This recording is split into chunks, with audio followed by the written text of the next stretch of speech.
ദാഹിക്കുന്നവരാണ്. എവിടെയാണ് സമാധാനം? നിങ്ങളുടെ ജീവിതത്തിൽ സമാധാനമുണ്ടോ? ഒന്ന് പരിശോധിച്ചു നോക്കുക. നമ്മുടെ വ്യക്തിപരമായ ജീവിതത്തിലായാലും, നമ്മുടെ കുടുംബ ജീവിതത്തിലായാലും, നമ്മുടെ തൊഴിലിന്റെ മേഖലകളിലായാലും, നമ്മൾ വിഹരിക്കുന്ന എല്ലാ മേഖലകളിലും നമ്മൾക്ക് മനസ്സിലാകും ഇന്ന് സമാധാനമില്ല. ഭരണകർത്താക്കളുടെ ഇടയിൽ സമാധാനമുണ്ടോ?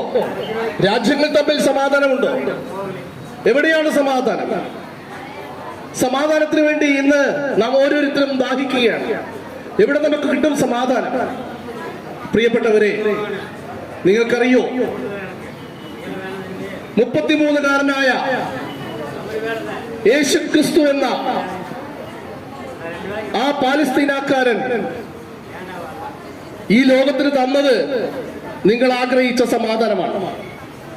അവൻ പറഞ്ഞു, ഈ ലോകം നിങ്ങൾക്ക് തരുന്ന പോലെയുള്ള സമാധാനമല്ല ഞാൻ നിങ്ങൾക്ക് തരുന്നത്. ഞാൻ തരുന്ന സമാധാനം എന്റെ സമാധാനമാണ്. പ്രിയപ്പെട്ടവരെ, ആ സമാധാനം ഈ ലോകത്തു നിന്ന് വന്ന സമാധാനമല്ല.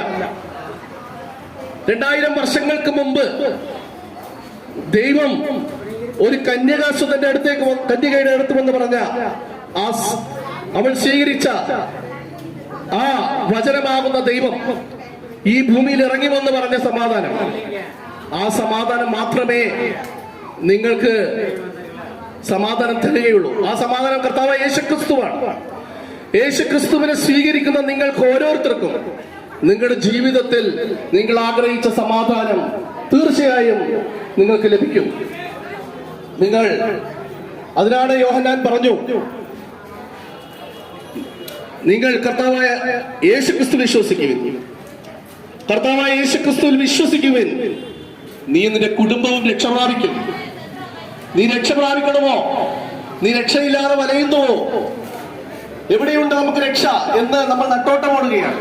എന്താ ഈ രക്ഷ ഇല്ലാതിന് കാരണം? നാം ചെയ്തു പോയ തിന്മ പ്രവൃത്തികളും പാപത്തിന്റെ അവസ്ഥകളുമാണ് നമുക്ക് രക്ഷയില്ലാതെ പോയത്. ഈ രക്ഷ നമ്മൾ പല വിധത്തിലും പല മേഖലകളിലും രക്ഷയുടെ ആവശ്യമായി ഇന്ന് വന്നിരിക്കുകയാണ്. ആ രക്ഷ ലോകത്തിലേക്ക് അയച്ചു, പക്ഷെ നമ്മൾ ആ രക്ഷയിൽ വിശ്വസിച്ചില്ല. ആ രക്ഷ തരാൻ നിങ്ങൾക്ക് ഏക മാർഗം കർത്താവായ യേശുക്രിസ്തുവിൽ വിശ്വസിക്കുക എന്നതാണ്.